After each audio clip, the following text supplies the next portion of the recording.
Slides preparei para mostrar para vocês realmente a importância desse momento aí, tá? Então, eu passei o segundo slide aqui para vocês, e ele é um slide mostrando essa linha do tempo, tá? A linha do tempo que era o meu sonho trabalhar e que, graças a Deus, eu tenho trabalhado com essa com esses tipos de paciente, tá bom? Porque eu julgo que essa é a fase mais importante da vida de um ser humano. Então, vamos lá, vamos conversar. Então, aqui, ó, primeiro lugar, ali, a gente tem a pré-concepção. Então, a gente vai pensar no conceito primeiro 1000 dias. Quem já ouviu falar do conceito primeiro 1000 dias?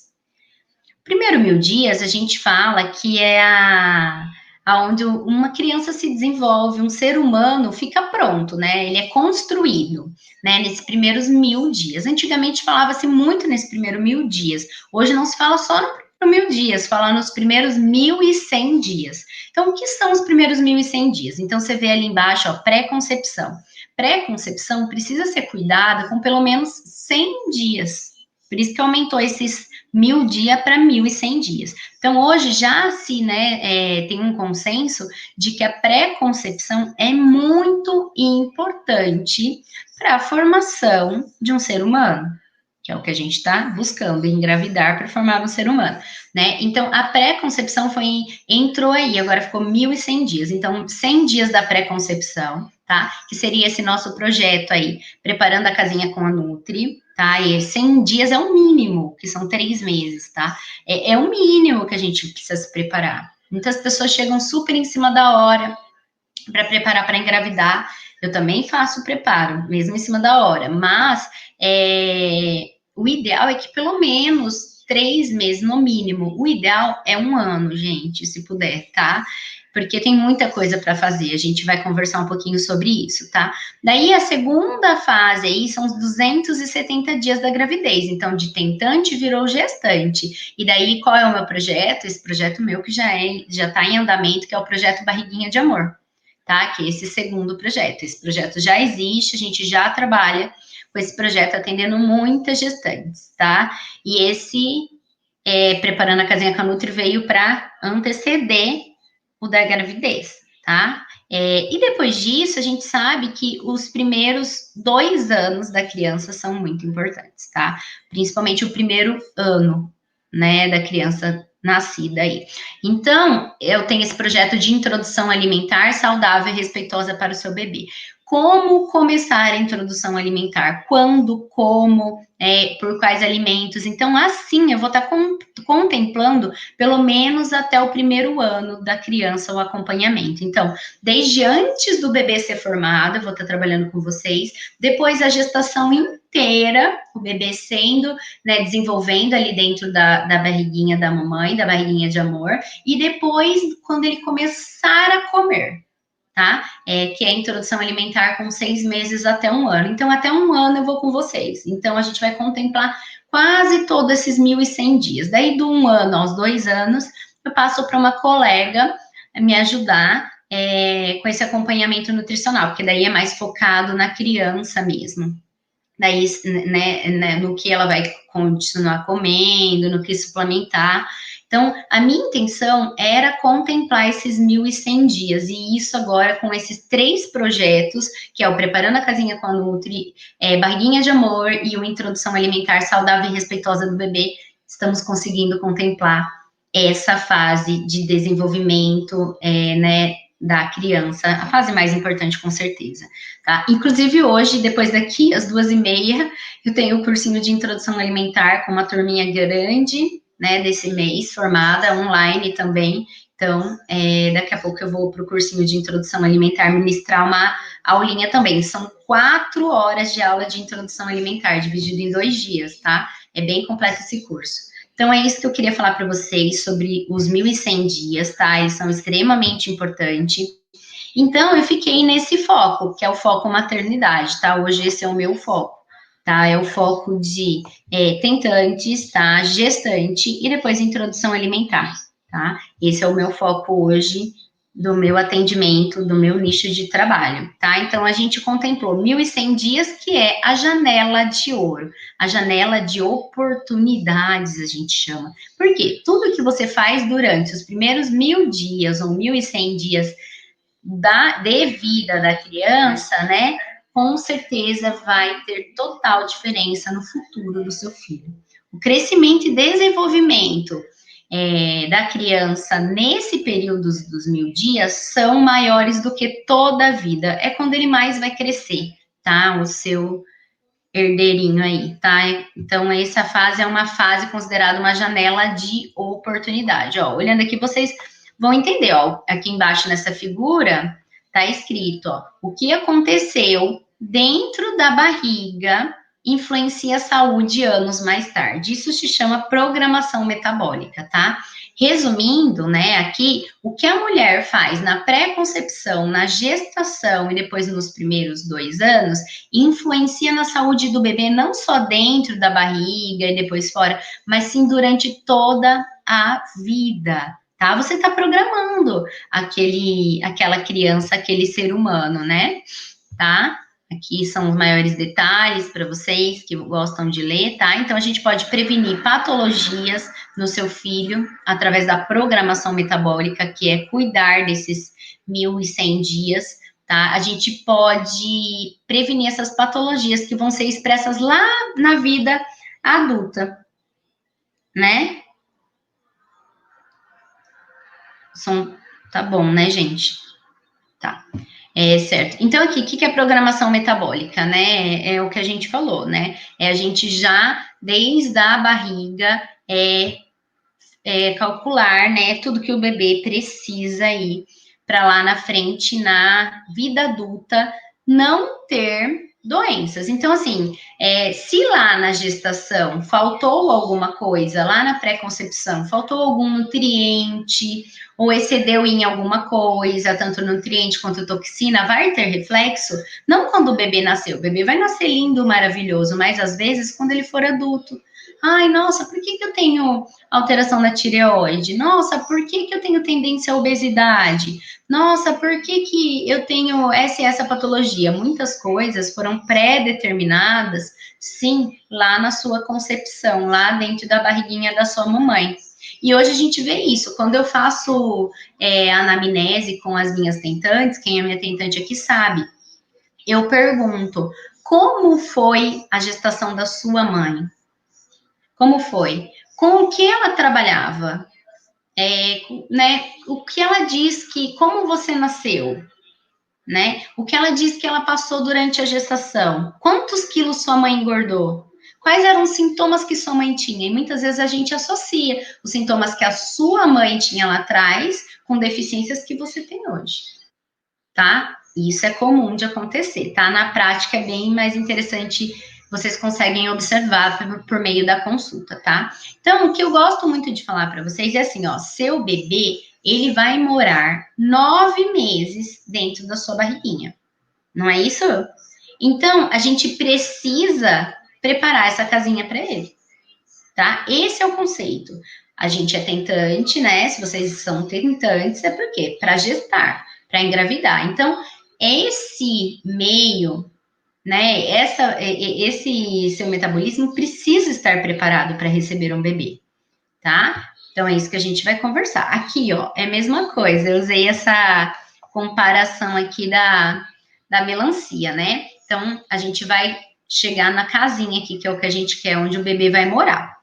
Então, para a melancia, ela precisa da semente do papai, da terrinha da mamãe, para formar o bebê melancia, tá? E o bebê melancia vai morar 9 meses na casinha que o papai e a mamãe vão arrumar, tá? Agora. Então é isso. Então, ó, sozinha, só a semente do papai, sem terrinha da mamãe, vai formar o bebê melancia? Não. Só a terrinha da mamãe, sem a sementinha do papai, vai formar o bebê melancia? Não. Então, o que é importante saber? É o casal. A gente precisa que o casal esteja comprometido, Porque é ambos, né? A gente precisa de um pouquinho de um pouquinho de outro para formar o bebê melancia. Então, a gente precisa dos dois envolvidos, por isso o projeto é para casal. E para depois a gente já estar preparando, muitas vezes a responsabilidade fica toda em cima da mulher, né? Porque fala, você que vai gestar, vai estar dentro da sua barriga, mas o papai e a mamãe que vai arrumar essa casinha, tá? Quando você vai receber uma visita em casa, você não prepara a sua casa, né?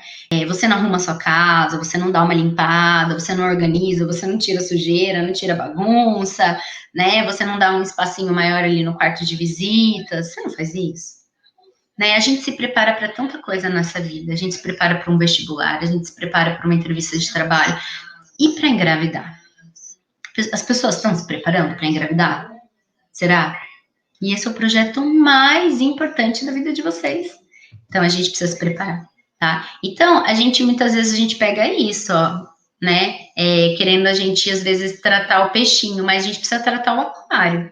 Né? A gente precisa tratar todo esse meio e verificar, tem que tirar toda essa água suja, limpar todo o aquário para depois colocar um peixinho dentro, tá? Depois colocar. Então a gente precisa fazer essa limpeza. Como, Nutri? Vamos conversar sobre isso. Essa frase é uma frase muito importante aí para vocês. A vida do bebê não começa no nascimento, e sim na concepção. Entendam isso, gente, tá? Nesse curso de tentantes, quem estiver lá comigo, espero que todos vocês, vai ter a real noção de que a vida realmente começa na pré-concepção, tá?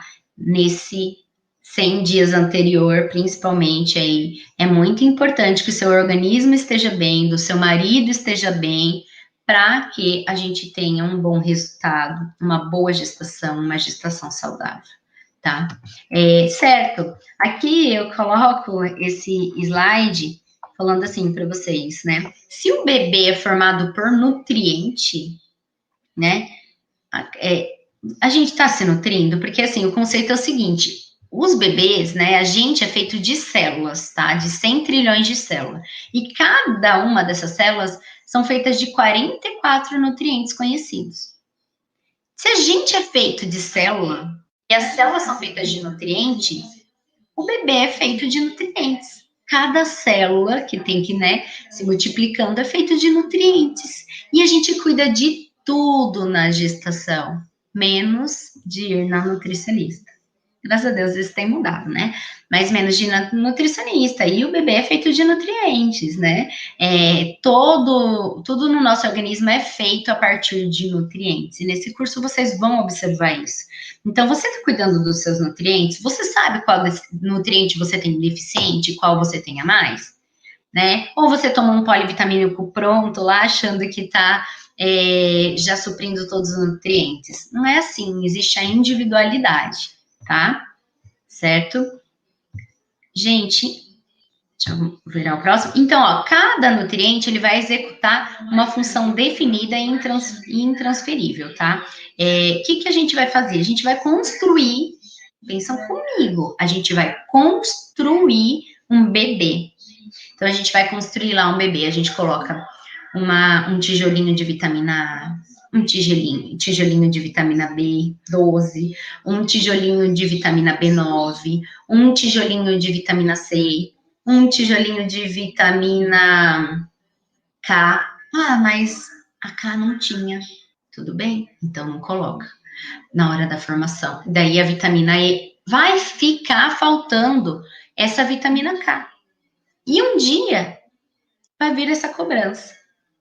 Então, vai continuar construindo um tijolinho de selênio. Selênio não tinha.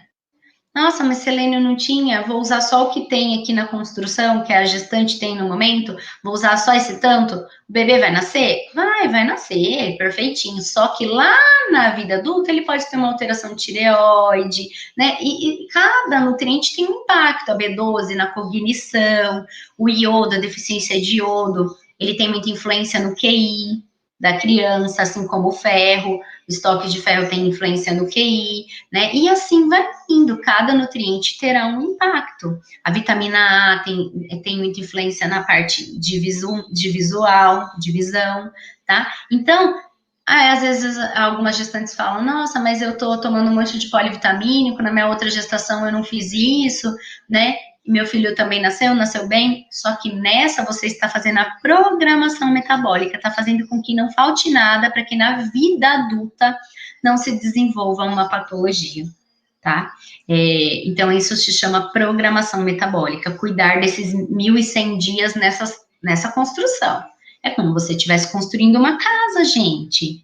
Você está construindo uma casa, só que você está construindo um bebê. Então, isso é muito complexo, tá? Então, aqui são algum exemplo de programação metabólica, tá? Gestante com deficiência de vitamina D tem bebês com maiores chances de diabetes na vida adulta, isso tudo é comprovado por estudos, tá? Tudo que eu tô falando para vocês aqui é por estudos, e o curso é todo baseado em artigo científico, tá? Em livros, tem tudo a literatura para vocês, tá? As referências.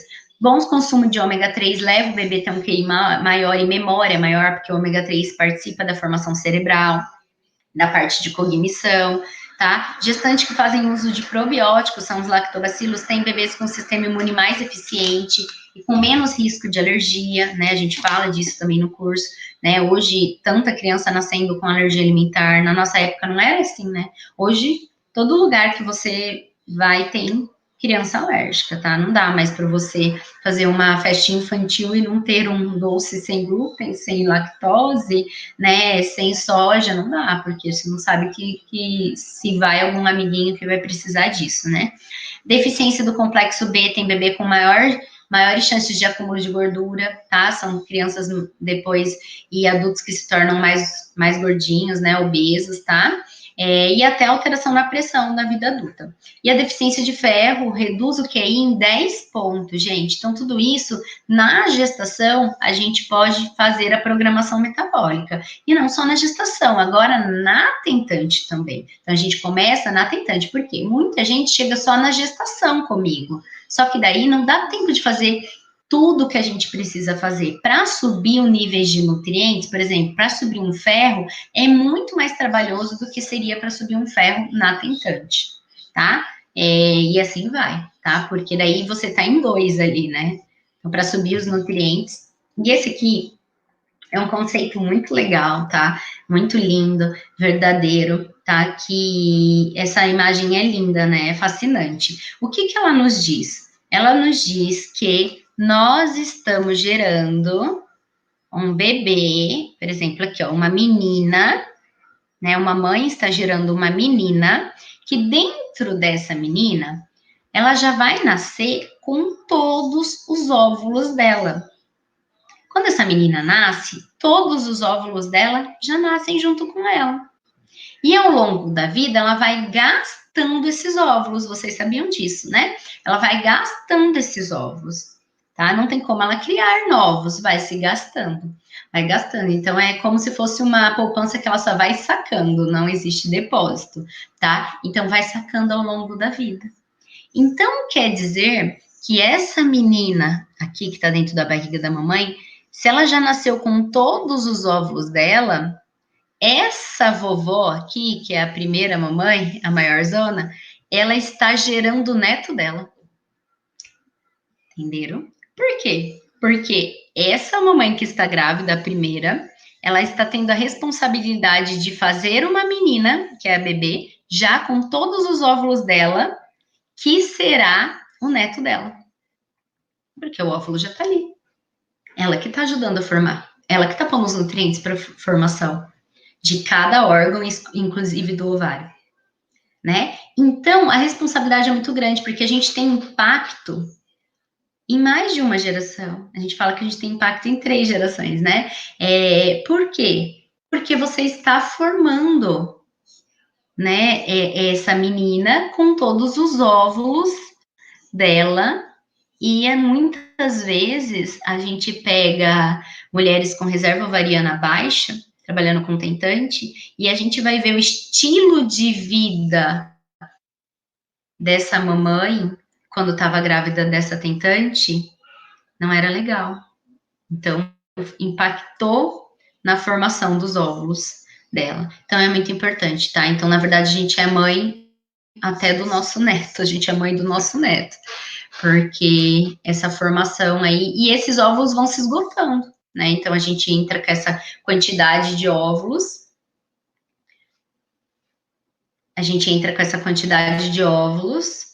e essa reserva vai se esgotando ao longo da vida. Então, tem a menarca e depois vai ter a menopausa, que daí se esgotou os óvulos. Então, gente, entendam comigo que existe um tempo também para se engravidar. Quando a reserva ovariana se esgota, já não tem tanto muito o que fazer nesse sentido, métodos, né, de reprodução assistida que conseguem nos ajudar nessa questão, mas nós conversaremos mais disso também, tá? Então, aqui, a realidade de hoje, gente, é assim, antes se ficava grávida com 20 e poucos anos, né, já se casava e logo ficava grávida. E antes as mulheres tinham 6, 7, 8 filhos, né, hoje não. Hoje a realidade, a mulher se formar, querer estar estável na carreira e depois pensar em engravidar. Depois pensar em engravidar, né? Então acaba demorando para ela chegar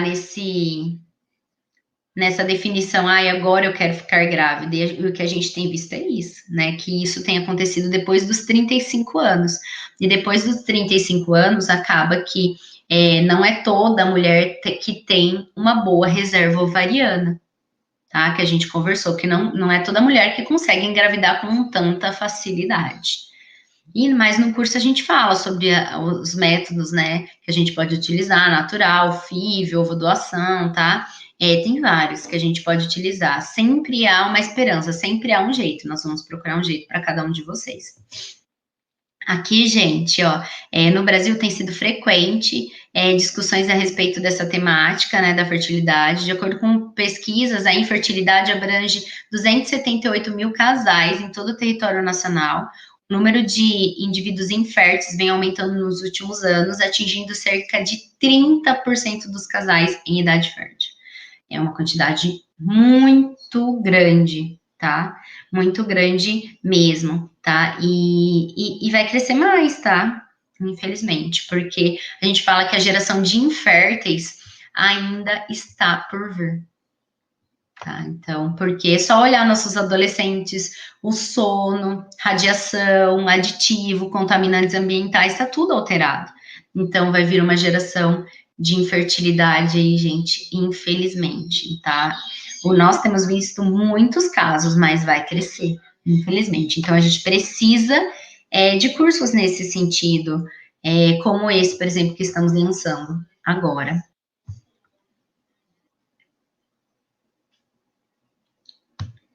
Outra coisa, gente, aqui em relação à fertilidade, tá? Muitas vezes, como eu falei para vocês, isso é colocado só em cima da mulher. Nossa, mas você não tá conseguindo engravidar. Nossa, mas o que tá acontecendo? Você não quer ser mãe? Só que a gente vê aqui, ó, por esse estudo, que 40% da fertilidade está relacionado à mulher, da infertilidade está relacionada às mulheres, e 40% da infertilidade está relacionada aos homens. Por isso, esse curso é focado para casais tentantes, porque tanto o homem quanto a mulher precisa se preparar, porque a gente já viu que é metade de cada um, tá? Então é bem importante a gente pensar em convidar o seu marido, convida a sua esposa e vamos fazer parte desse projeto para preparar a casinha mesmo para o bebê, tá? E aqui uma coisa que eu vejo muito atendendo as tentantes é as tentantes de anos tentando engravidar, tentando, não conseguindo. E quando chega na consulta comigo, eu falo, e qual o motivo, né? Qual o motivo que você não está conseguindo engravidar?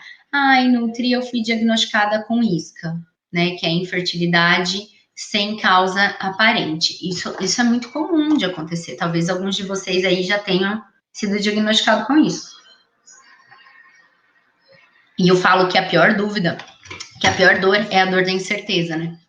de não saber. Olha, por que que eu não estou conseguindo? Parece que quando você sabe, dói, mas pelo menos você tem no que trabalhar. Nossa, eu vou trabalhar em cima disso, né? Porque deve existir uma solução, tá?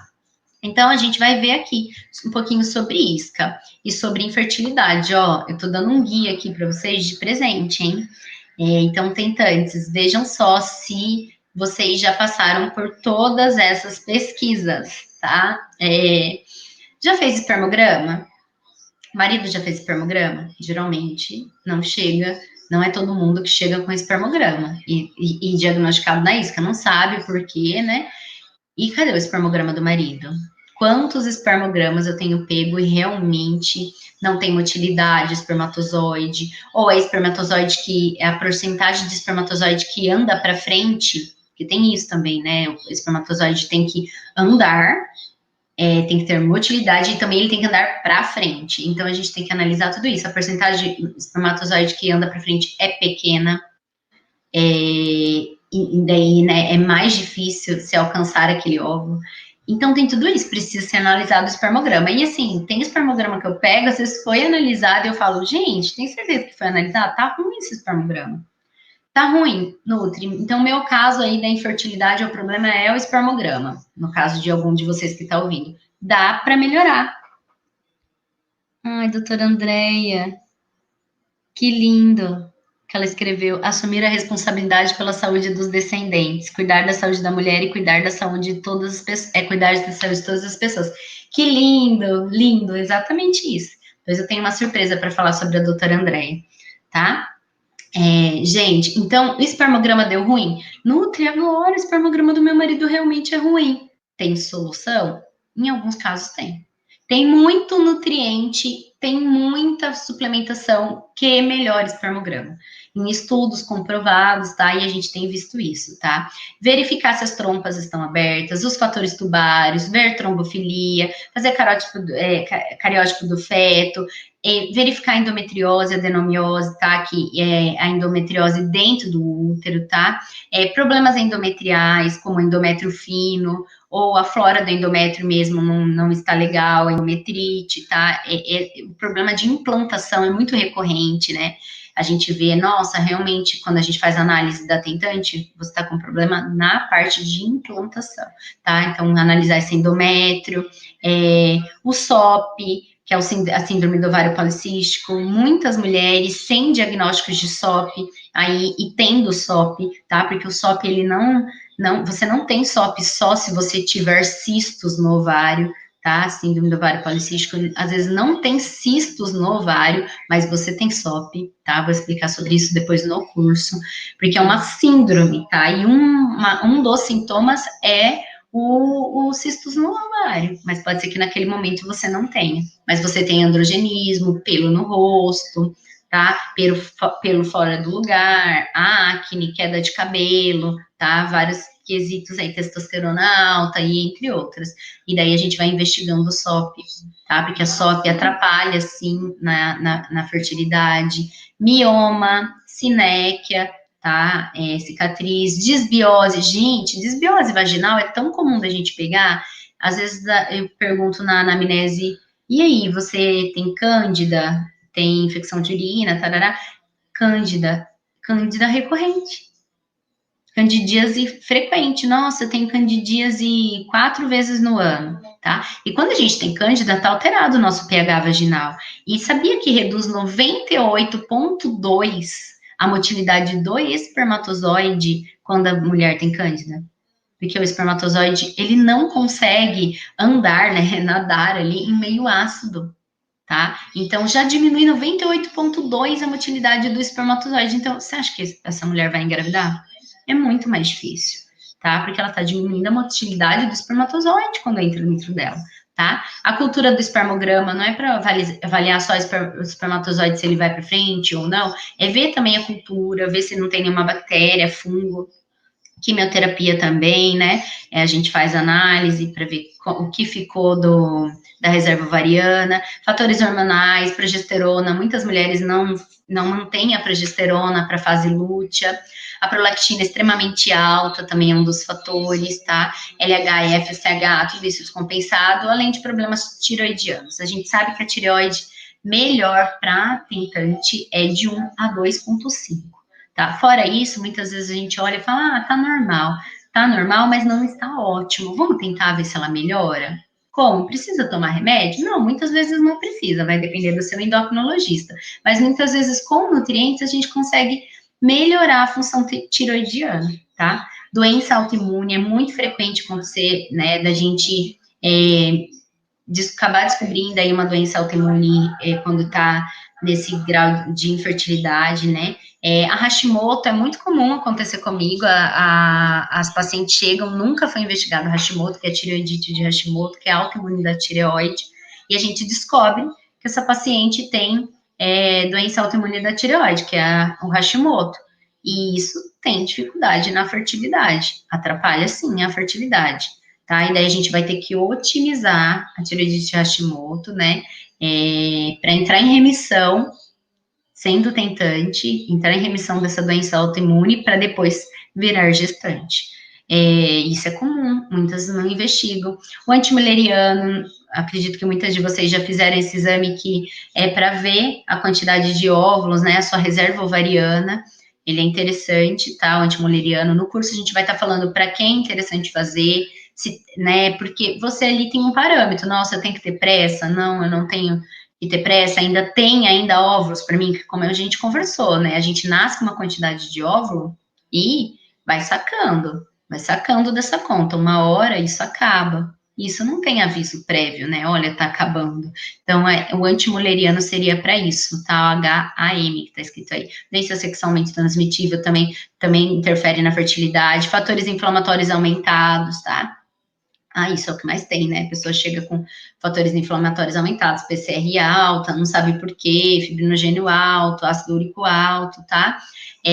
Outras coisas que também tem que ser pesquisado, anovulação, tá? Anovulação, ela também, um dos motivos da anovulação é a deficiência de cálcio, que é um nutriente que a gente pode suplementar e aumentar aí na dieta, não precisa ser o leite, tá? Tem outras fontes aí para isso muito melhores, porque o leite é considerado um alimento inflamatório, não é tão legal para tentantes.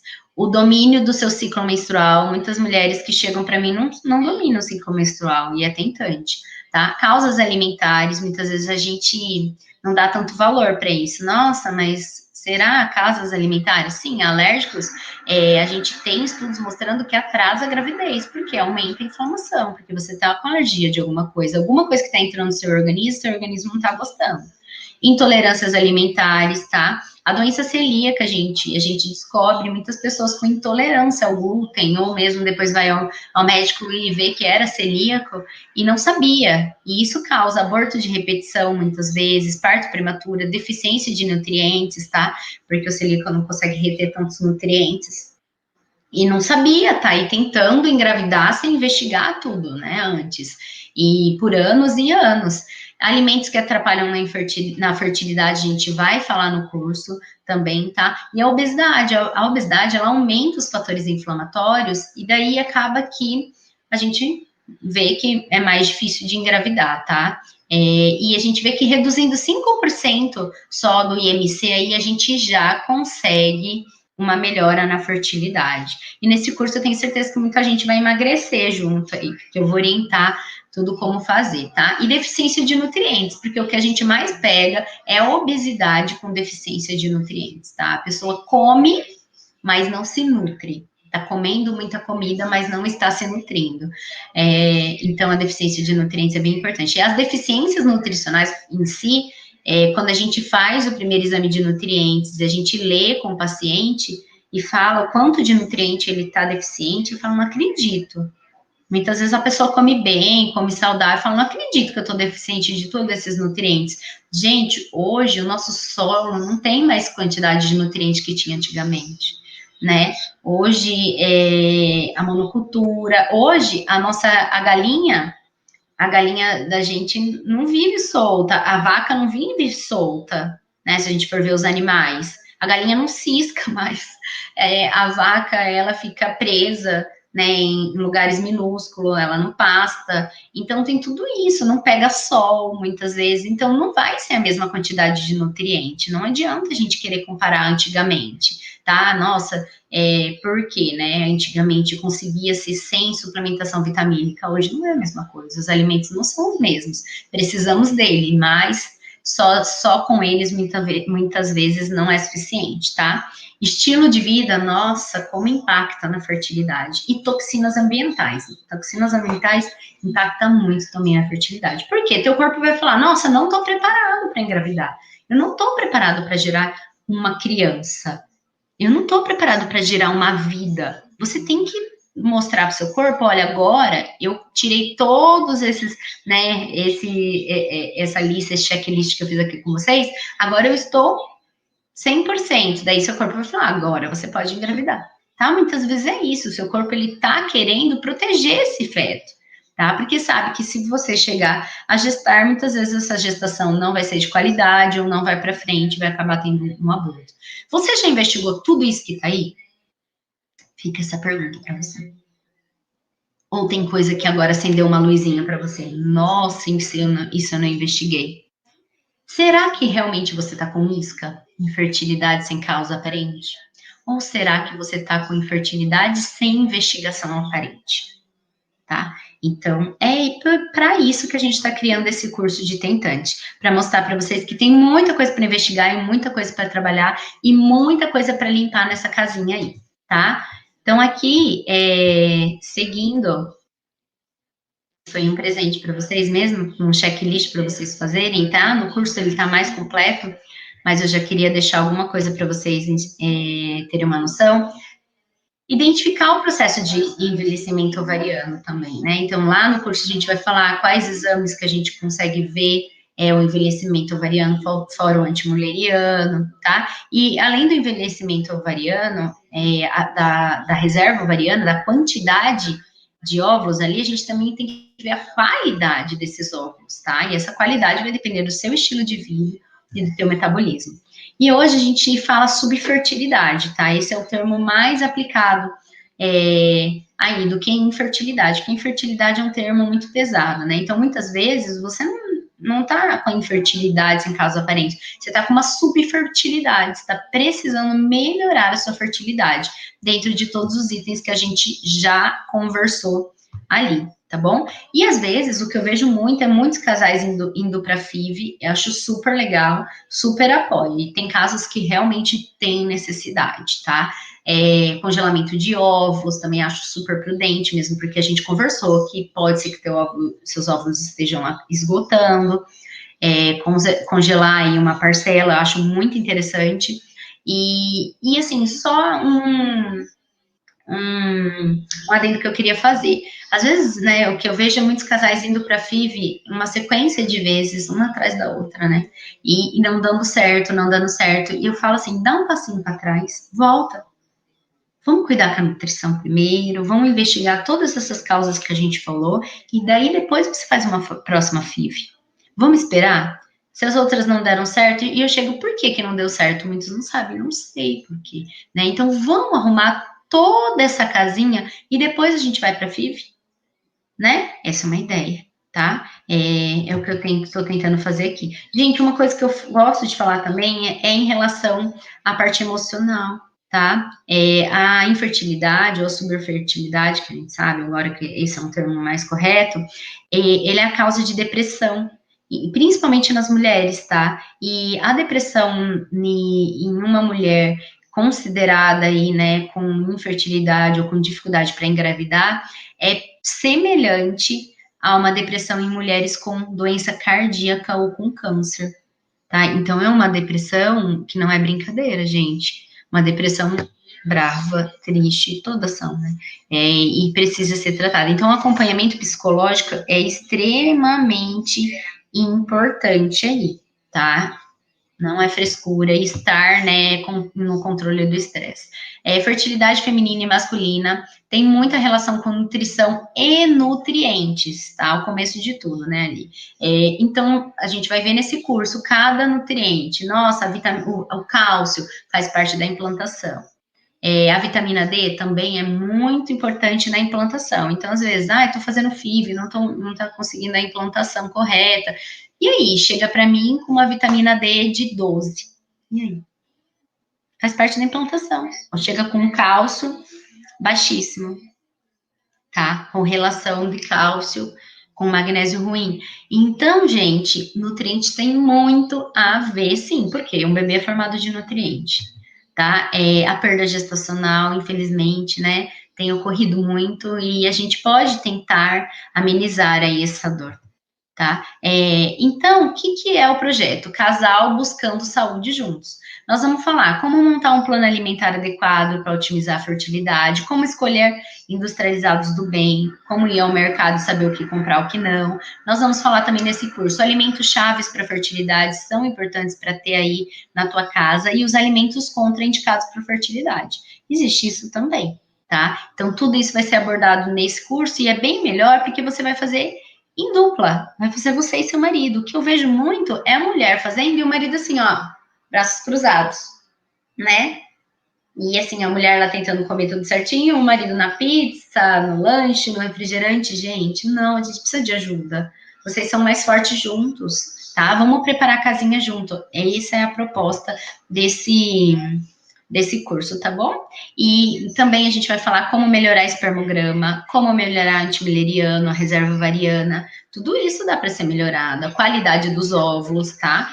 Tudo isso consegue ser melhorado com nutrição, tá? Uma coisa que eu friso muito no curso, tem um dia, uma aula só sobre contaminantes ambientais e impacto na fertilidade, tá? Então, o excesso de química aí no nosso dia a dia, muita química, muito plástico, muito metais pesados, muito agrotóxico e o impacto que isso tem na fertilidade, tá? Nós vamos aprender sobre isso e sobre essas influências externas, tá? Que são os xenobióticos, são substâncias estranhas ao nosso organismo. E a placenta, né, quando você engravidar, é permeável a esses nutrientes, a esses contaminantes. Então, por isso, às vezes o seu corpo não deixa você gestar, porque ele sabe que você está com excesso de influências externas, de toxinas externas, toxinas ambientais, tá? Então, sabe que não será legal para o bebê aí, tá? Então, quais são alguns metais tóxicos para vocês terem um pouquinho de ideia aí, né? No curso a gente tem um dia só sobre isso, mas um deles aí é o alumínio, tá? Então, a gente hoje usa panela de alumínio. Antigamente não, né, gente? Antigamente a gente usava panela de ferro, ótima para anemia, né? Para combater a anemia, né? Mas hoje não, é panela de alumínio, depois também desodorante com alumínio, tintura de cabelo com alumínio, medicação antiácida tem alumínio, né? Papel alumínio, além da gente colocar em cima da comida, a gente também pinta o cabelo com papel alumínio, né? Então, daí chumbo, cádmio, arsênio, mercúrio. Então, não é raro a gente pegar mulheres intoxicadas com excesso de metais, tá? E o excesso aí, muitas vezes não é só o que está ali no valor de referência, tá? A gente ajusta esses valores de referência para o nível de tentante.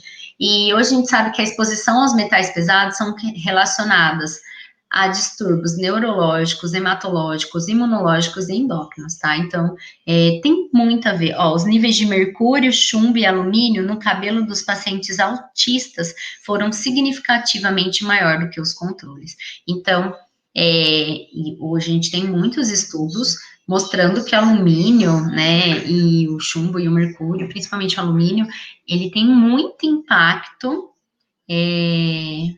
para um autista, tá? Para desenvolver o espectro autista, tá? Então, aqui, tudo isso a gente vai ver sobre os metais tóxicos no curso, como fazer e como desintoxicar. E o que utilizar no lugar, tá? Então, é bem interessante. O mercúrio, encontrado na amálgama dentária, tá? É importante a gente conversar sobre tudo isso. É uma aula de 2 horas aí a gente conversando sobre isso para alinhar, tá? Então a gente vai falar das toxinas ambientais e como desintoxicar. Nesse curso a gente vai ter um guia detox, tá? Certo? Outra coisa que a gente vai falar no curso é sobre microbiota e fertilidade, tá? Microbiota são os micro-organismos que temos no nosso corpo, tá? A gente tem 2,5 kg de bactéria no nosso corpo, tá? E são bactérias boas. E elas são importantes para o bom funcionamento do nosso corpo. Só que a gente precisa ter mais das boas e menos das ruins. Então, a gente precisa regular essa microbiota intestinal, porque quando a gente tem mais das ruins, a gente tem uma disbiose intestinal. Então, e isso impacta na fertilidade, hein? Disbiose intestinal. Depois a gente vai falar também sobre alteração de microbiota vaginal, alteração de microbiota uterina e assim cutânea, oral e assim vai. Toda a microbiota, o microbioma aí para a formação de um bebê tem influência, sim. Influência do ciclo circadiano na fertilidade, como otimizar o ciclo circadiano, é o nosso relógio biológico, é saber que horas que a gente tem que dormir, que horas que a gente tem que acordar, que horas que funciona melhor nosso fígado, que horas a gente desintoxica, tem que ter horário. E por que que isso impacta na fertilidade? E impacta a presença de luzes, né, muitas luzes que a gente fica, celular, TV, e um presente que terá para vocês aí no curso, é que eu vou dar uma lista para vocês de sugestões de exames laboratoriais complementares, tá? Durante todo o curso nós vamos estar falando quais exames são importantes, e fora isso, no final vai ter, no final ou no começo, né, muitas vezes, acho que eu já vou colocar no começo, uma lista de exames complementares, porque vocês podem ir fazendo, e durante o curso eu vou conseguindo analisar alguns deles com vocês, tá? Então, é como se fosse realmente uma consulta. Na consulta eu analiso os exames laboratoriais, eu monto dieta, tudo isso eu vou estar ensinando vocês lá. E a suplementação de micronutrientes, tá?